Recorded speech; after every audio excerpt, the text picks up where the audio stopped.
Velocity of projection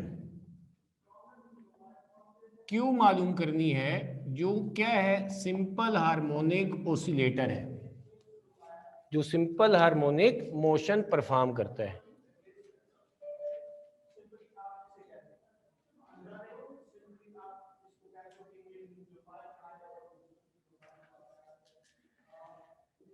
उसके लिए हमने एक डायग्राम वगैरह बनाई थी।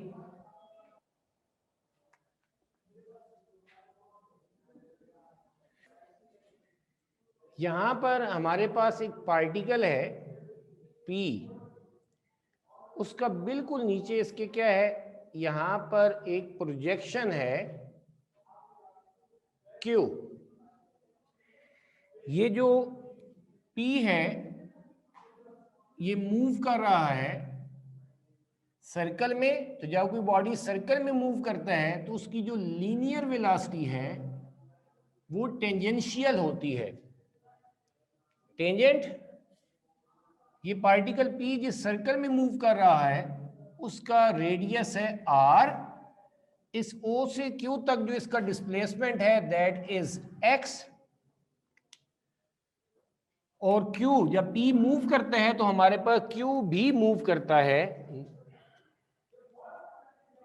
Q भी मूव करता है। तो इस Q की जो हमारे पास वेलोसिटी है उसको मैं V से रिप्रेजेंट कर रहा हूं। इस लम्हे जब P इस जगह पर है तो इसका विद हॉरिजॉन्टल जो प्रोजेक्शन एंगल है या एंगल है हमारे पास, एंगुलर डिस्प्लेसमेंट है, वो है हमारे पास थीटा। समझिएगा मेरे प्यारों, समझिएगा, बड़े गौर से समझिएगा। मैं यहां से एक हॉरिजॉन्टल लाइन लगाता हूं। ये हॉरिजॉन्टल लाइन मैं क्यों लगा रहा हूं, ताकि ये जो पार्टिकल P है इसकी ये जो लीनियर वेलोसिटी है इसको मैं इसके x और y कंपोनेंट्स में रिजॉल्व कर सकूं। और दूसरी ये परपेंडिकुलर लाइन बनाई यहां से ये। लेकिन इसे रिजॉल्व करने से पहले हमारे पास क्या होना चाहिए, हमें पता होना चाहिए कि ये P इस हॉरिजॉन्टल लाइन के साथ यहां पर कितना एंगल बना रहा है।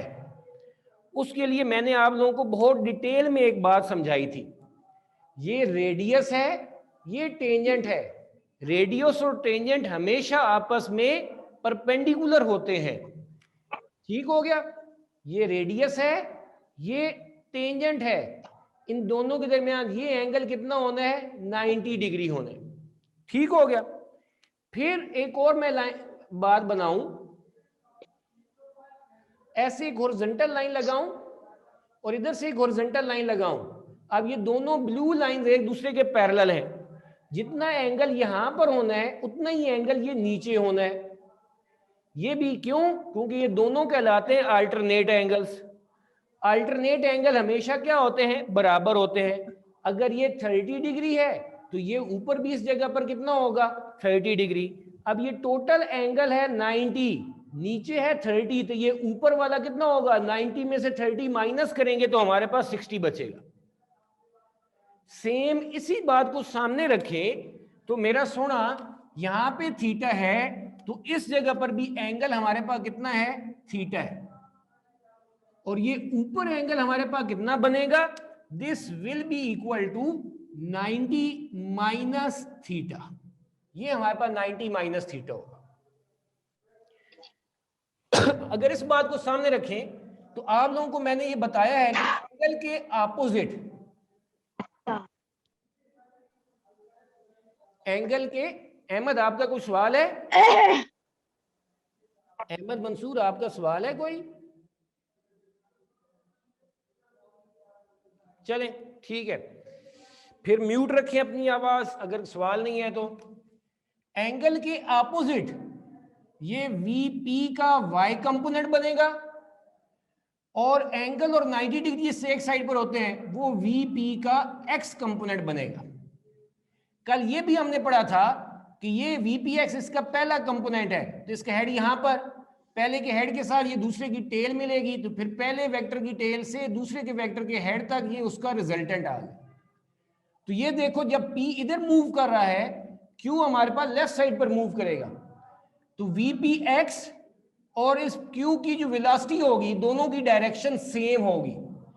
और साथ हमने ये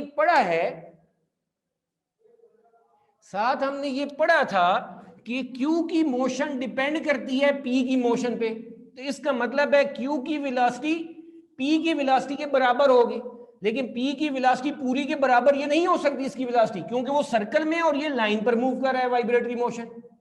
फिर v अलोंग x एक्सिस है, vpy अलोंग y एक्सिस है, तो ये v vpy के भी बराबर नहीं होगा। तो फिर ये v किसके बराबर होगा? ये इस पार्टिकल p की वेलोसिटी के x कंपोनेंट के बराबर होगा। तो जो पार्टिकल p की वेलोसिटी का x कंपोनेंट की वैल्यू होगी वही किसकी वेलोसिटी होगी? q जो प्रोजेक्शन है इसकी वेलोसिटी होगी। तो मैं यहां पर क्या लिखता हूं, मैं वापस आऊंगा इधर, कुछ लिखना होगा मैं क्या लिखता हूं कि यहां पर लिखता हूं लेट वी बी, आपने नहीं अभी लिखना, v be velocity of projection Q. और फिर मैं लिखता हूं कि from figure velocity of projection Q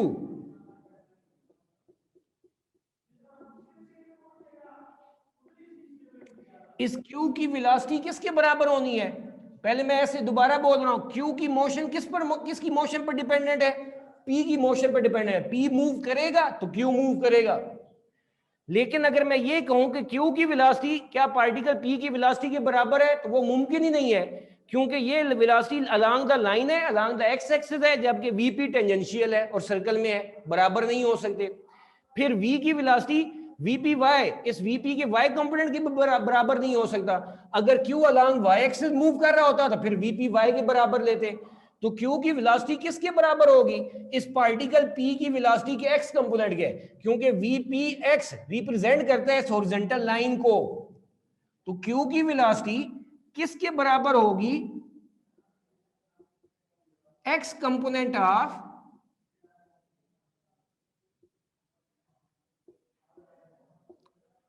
velocity of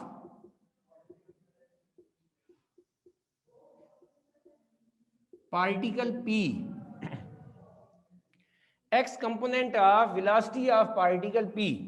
तो अब जरा देखो, Q की वेलोसिटी है V, पार्टिकल P की वेलोसिटी Vp, और उसका कौन सा कंपोनेंट हमें चाहिए? x कंपोनेंट चाहिए। तो इसका मतलब ये है कि पहले हमें इस पार्टिकल P की वेलोसिटी का x कंपोनेंट मालूम करना होगा, ताकि हम प्रोजेक्शन Q की वेलोसिटी को मालूम कर सके जो इसकी है, जो सिंपल हार्मोनिक मोशन परफॉर्म करे। यानी कोई भी बॉडी जो सिंपल हार्मोनिक मोशन परफॉर्म कर रहा है उसकी वेलोसिटी हम बनाना चाह रहे हैं, और उसके लिए हम सहारा ले रहे हैं Q का। और Q की वेलोसिटी अपनी कोई वेलोसिटी नहीं है, वो डिपेंड कर रही है पार्टिकल P की वेलोसिटी पर, और उसके कौन से कंपोनेंट पर? x कंपोनेंट पर। इसलिए हमें पहले Vpx मालूम करना होगा, जो मैंने कल आप लोगों के सामने मालूम किया था, थोड़ा सा किया था। तो अब मैं क्या कहता हूं, देखो मेरा सुना, मैं वापस कल वाली बात जल्दी से रिवाइज करता हूं ताकि हमें बात समझ आ जाए।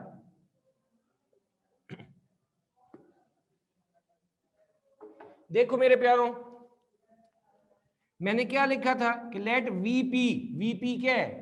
बी वेलोसिटी ऑफ या tangential velocity of particle P moving कैसे?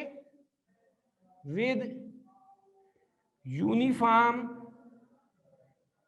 एंगुलर वेलोसिटी, या यूनिफॉर्मली भी सिर्फ लिख सकते हैं, uniform angular velocity omega in a circle of radius r। Since linear velocity और एंगुलर वेलोसिटी में क्या रिलेशन है? v is equal to are omega. तो पार्टिकल P की लीनियर वेलोसिटी को मैं Vp से लिख रहा हूं, तो ये Vp is equal to are omega आ गया। फिर हमने क्या किया कि वी रिजॉल्व Vp, ये जो पार्टिकल P की वेलोसिटी है Vp, into its x and y components, यानी इनटू इट्स रेक्टेंगुलर कंपोनेंट्स।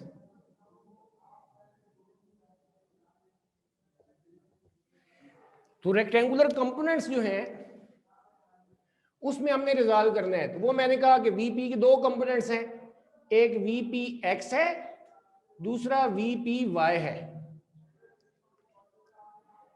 ठीक हो गया। VPX जो है जैसे FX F cos थीटा होता है, ठीक है, तो यहां पर VPX VP cos थीटा, लेकिन थीटा कौन सा होना है, इसकी ट्राइएंगल का होना है। चलो मैं इनके नाम कुछ रख देता हूं, इसको मैं क्या PQ, इस पॉइंट को R कह दिया और इसको S कह दिया, तो ऐसे मैं क्या देता हूं, फ्रॉम ट्राइएंगल PRS, और मैं ये अलग इधर बना लेता हूं।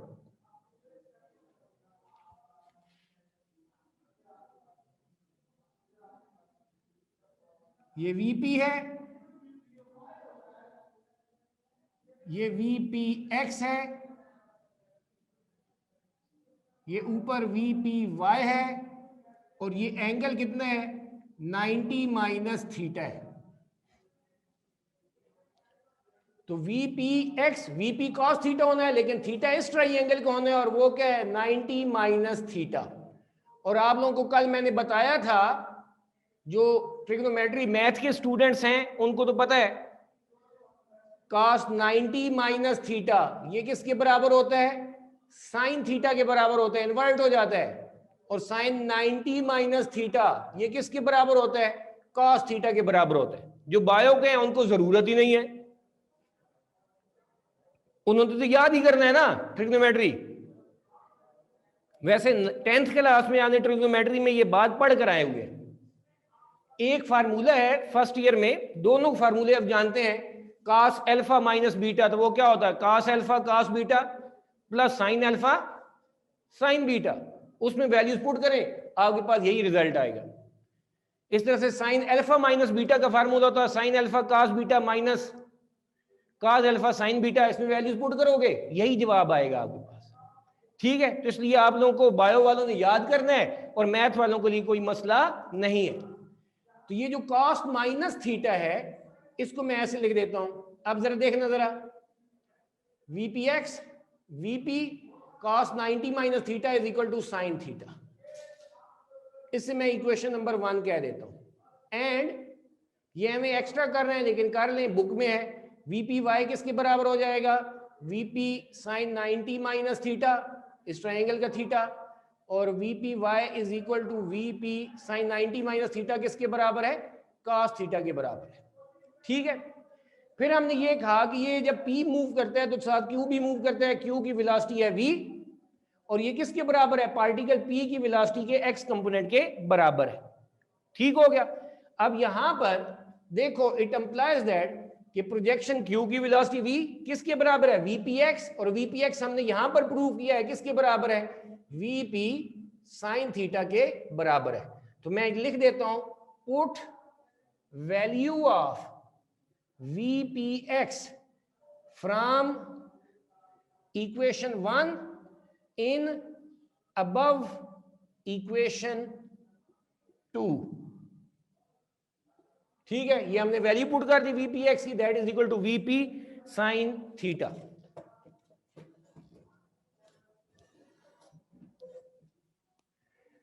मुझे उम्मीद है आप लोगों को यहां तक समझ आ गई। मेरा सुनो मेरे प्यारों, बताओ यहां तक कोई सवाल है? नो सर, समझ आ गई। चलें ठीक है, थैंक यू। आगे बढ़ते हैं, अब हम अगली बात की तरफ बढ़ते हैं। देखो मेरा सोना, VP की वैल्यू आपके पास है, यहां पर है, मैं थोड़ी सी यार करेक्शन कर ही लूं, इससे 1 कह देते हैं, इस इक्वेशन को 2 कह देते हैं, और इस इक्वेशन को मैं 3 कह देता हूं।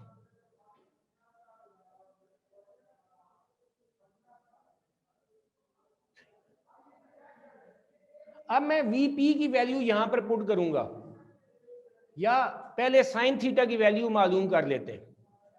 साइन थीटा की वैल्यू मैं मालूम करना चाहता हूं, लेकिन एक बड़ी मजेदार बात हो गई है, बहुत ही प्यारी बात हो गई है। जो साइंस को पसंद करते हैं या मैथ को पसंद करते हैं उनके लिए बड़ी प्यारी बात हो गई। देखो यहां पर जब हम ये लिख रहे हैं 90 माइनस थीटा एंगल ले रहे हैं इसके लिए, तो ये ट्राइएंगल ये वाली है ऊपर वाली जिसमें एंगल 90 माइनस थीटा है। लेकिन जब ये cos 90 माइनस थीटा चेंज हो जाता है किसमें, साइन थीटा में, तो अब इस जिस ट्राइएंगल में थीटा एंगल है, अब इस साइन थीटा का ताल्लुक उस ट्राइंगल से आ गया, यानी हम इस ऊपर वाली ट्राइंगल से अब इस नीचे वाली ट्राइंगल में शिफ्ट हो गए। बात समझ आई ना? बड़ी मजेदार बात है ना? कैसे मजेदार बात है कि पहले यहां पर एंगल 90 माइनस थीटा है तो इसका ताल्लुक ये ऊपर वाली ट्राइंगल से, लेकिन जब ये साइन 9 cos 90 माइनस थीटा किस में चेंज हो गए? साइन थीटा में, एंगल थीटा इन्वॉल्व हो गया यहां पर भी। तो अब हम अबाउट ट्राइंगल से कहां पर आ गए हैं? नीचे वाले ट्राइंगल में पहुंच आए। बात समझ आ गई ना? तो अब इसका मतलब ये हुआ, पहले मैं ये कहता हूं let us find value of sine theta in term of displacements के लिहाज से, वेलोसिटी के लिहाज से नहीं, डिस्प्लेसमेंट्स के लिहाज से। तो उसके लिए मैं ये कहता हूं from triangle O P Q, ये ट्राइंगल थीटा वाली ओ पी क्यू, ये ट्राइंगल, और मैं ये इधर बना भी देता हूं आपके लिए।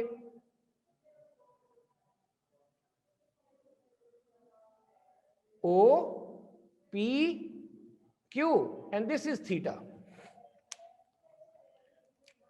थीटा के ऑपोजिट ये परपेंडिकुलर है, 90 डिग्री के ऑपोजिट ये हाइपोटेन्यूज होता है।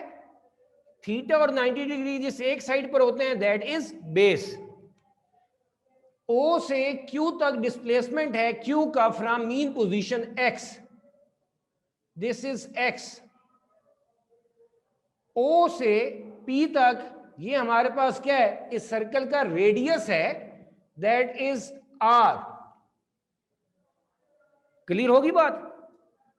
अब जरा देखो, अगर मैं cos थीटा मालूम करना चाहूं, cos थीटा होता है बेस ओवर हाइपोटेन्यूज। बेस की वैल्यू हमें पता है x है और हाइपोटेन्यूज की वैल्यू है r, तो ये cos थीटा के बराबर आ जाएगा, ऐसे है। लेकिन अगर मैं साइन थीटा की वैल्यू मालूम करना चाहूं तो वो होता है परपेंडिकुलर, ये परपेंडिकुलर का साइन है ओवर हाइपोटेन्यूज। अब परपेंडिकुलर है पी क्यू, ये वैल्यू हमें नहीं पता, इसका हमारे पास कोई नोटेशन नहीं है।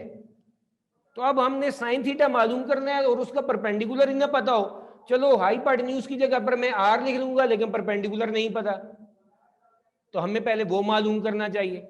उसके लिए मैं क्या कर देता हूं, मैं ये लिखता हूं using sine square theta plus cos square theta is equal to 1। पता है कि नहीं पता? सबको पता है ना? Sign square theta plus cos square theta किसके बराबर होता है? 1। तो यहां से हमारे पास साइन स्क्वायर थीटा किसके बराबर आ जाएगा? ये कॉस स्क्वायर थीटा इधर प्लस है, इधर अगर माइनस हो जाएगा, 1 माइनस कॉस स्क्वायर थीटा। अब यहां पर मेरा सोना जरा देखो, sign square theta 1 minus cos square theta, इधर भी अंडर रूट ले ले, इधर भी अंडर रूट ले, इसका स्क्वायर अंडर रूट कैंसिल हो जाएगा, तो हमारे पास साइन थीटा की वैल्यू क्या आ जाएगी? 1 माइनस कॉस स्क्वायर थीटा। अब कॉस थीटा की वैल्यू पुट करो,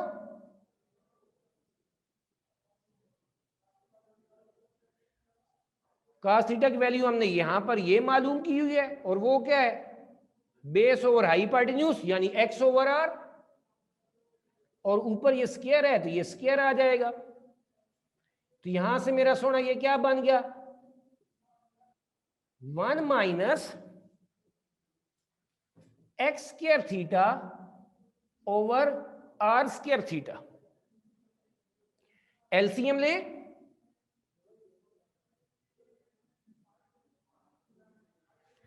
आर स्क्वायर एलसीएम आ जाएगा, आर स्क्वायर 1 से मल्टीप्लाई होगा तो r square minus x square.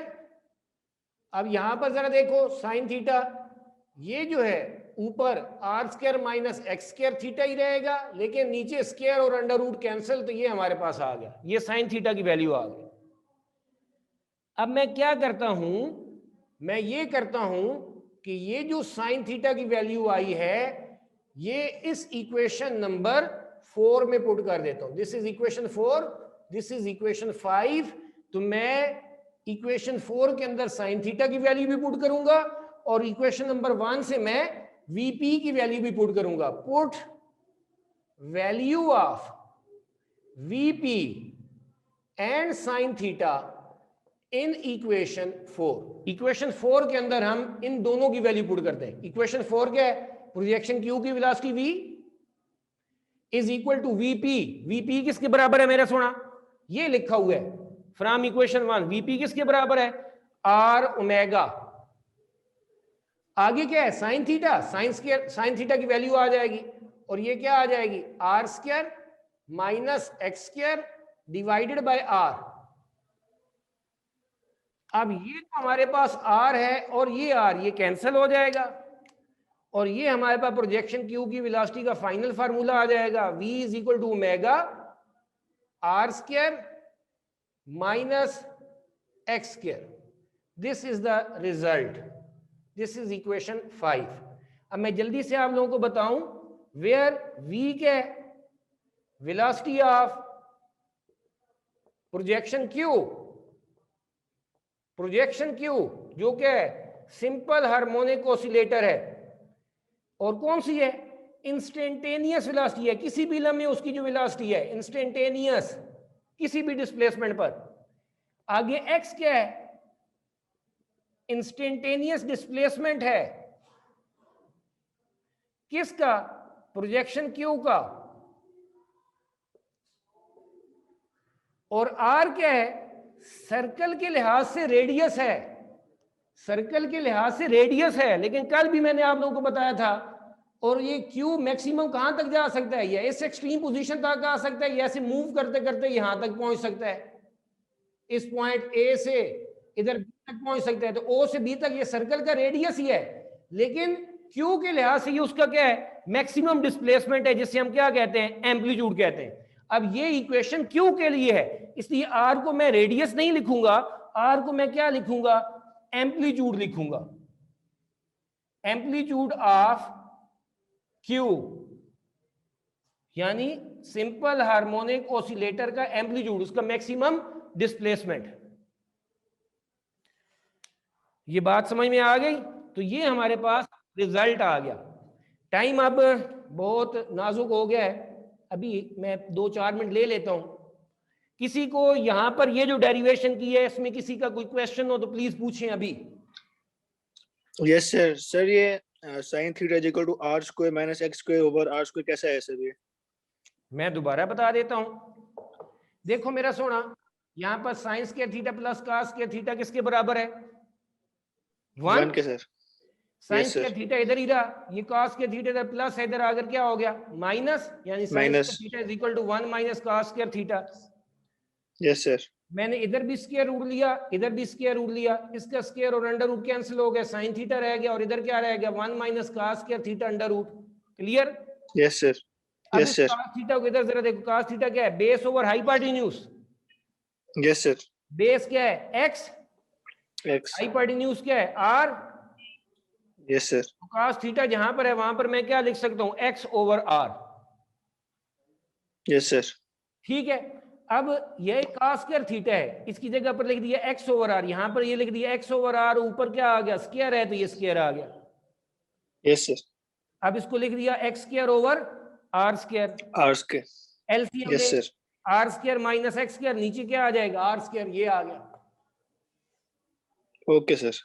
अब ये ऊपर r square minus x square ये कंप्लीट स्क्वायर नहीं है तो ये under root as it is रहेगा, लेकिन नीचे r स्क्वायर और उसका जो अंडर रूट होगा वो आपस में क्या हो जाएंगे? कैंसिल, सिर्फ r रह जाएगा। Okay sir. की वैल्यू आ गई, साइन थीटा की वैल्यू आ गई। Yes sir. ठीक है, तो put value of VP and sine theta, ये हमने क्या किया? ये साइन थीटा और इधर से वीपी की वैल्यू ये इस इक्वेशन नंबर 4 में पुट कर दी। ठीक है सर। वीपी की जगह पर आ गया आर ओमेगा और साइन स्क्वायर थीटा की जगह पर ये आ गया, आर से आर कैंसिल हो जाएगा, तो ये प्रोजेक्शन क्यू की velocity v is equal to omega square root r square minus x square. अब हमें पता होना चाहिए इस फार्मूले में ये नोटेशंस क्या आई हैं। v ओमेगा क्या है? ये एंगुलर फ्रीक्वेंसी है, यहां पर लिखने अब जगह नहीं है। ओमेगा क्या है? एंगुलर फ्रीक्वेंसी है कि ये 1 सेकंड में कितनी रोटेशन रेवोल्यूशन मुकम्मल कर रहा है, एंगुलर फ्रीक्वेंसी, जो 2 पाई एफ के बराबर होती है। आर क्या है? ये इस क्यू का मैक्सिमम डिस्टेंस, क्यू ऐसे मूव करेगा ना, ए से ओ तक आएगा, या ओ से बी तक जाएगा, तो ओ से बी तक ये सर्कल का रेडियस भी है, लेकिन क्या है? मैक्सिमम डिस्प्लेसमेंट है। क्लियर हो गया? तो आर को हम लिखेंगे एम्पलीट्यूड, और एक्स क्या है? इसका इंस्टेंटेनियस डिस्प्लेसमेंट है, मतलब ये मीन पोजीशन है। तो क्यू जो है वो ऐसे आ रहा है, अब इसके करीब हो रहा है तो एक्स की वैल्यू कम होती जाएगी, मीन पोजीशन पर एक्स की वैल्यू 0 होगी, फिर जब आगे जाएगा तो एक्स की वैल्यू बढ़ती जाएगी, और यहां पर आकर क्या हो जाएगी? मैक्सिमम। तो किसी भी डिस्प्लेसमेंट पर इसकी मोशन में कितनी वेलोसिटी होगी वो हम इस फार्मूले से वैल्यूएट कर सकते हैं। और बात समझ आ गई सबको? Yes sir. चलें ठीक है, यहीं से हम इंशाल्लाह कल आगे स्टार्ट करेंगे। और प्लीज प्लीज प्लीज आप लोगों ने ये आज ही याद करके लिखना है, यानी एक दफा वैसे लिखना है और एक दफा याद करके जरूर लिखना है। अगर आपने आज ना किया इसको अच्छे तरीके से तो फिर आपको ये याद नहीं होगा। तो आज इसको आप लोग जरूर करेंगे। बताओ भाई, करोगे ना? Yes sir. यस सर इंशाल्लाह। बारी बारी बोल दो, शाबाश। Yes sir, yes sir, yes yes sir. Thank you so much, खुश रहे, अल्लाह सर हाफ़िज़। जी सर ये लास्ट पेज में सर थर्ड लाइन पे आर में सर वो ऊपर आर स्क्वायर था तो सर ये आर हो गया। तो ये this one, yes sir, yes sir, ये आर स्क्वायर था, साइन थीटा की वैल्यू नीचे डिवाइड देखो, और गोंगलू इधर देखो जल्दी से, साइन थीटा है r square minus x square whole under root r square. इसको मैंने लिख दिया r square minus x square, इसके ऊपर अलग अंडर रूट ले लिया और नीचे आर स्क्वायर पर अलग अंडर रूट ले लिया। इसका स्क्वायर अंडर रूट कैंसिल हो जाएगा, ऊपर वाले तो कैंसिल नहीं होगा ना? Yes sir. अब क्लियर है? Yes sir, okay. Thank you, Allah Hafiz.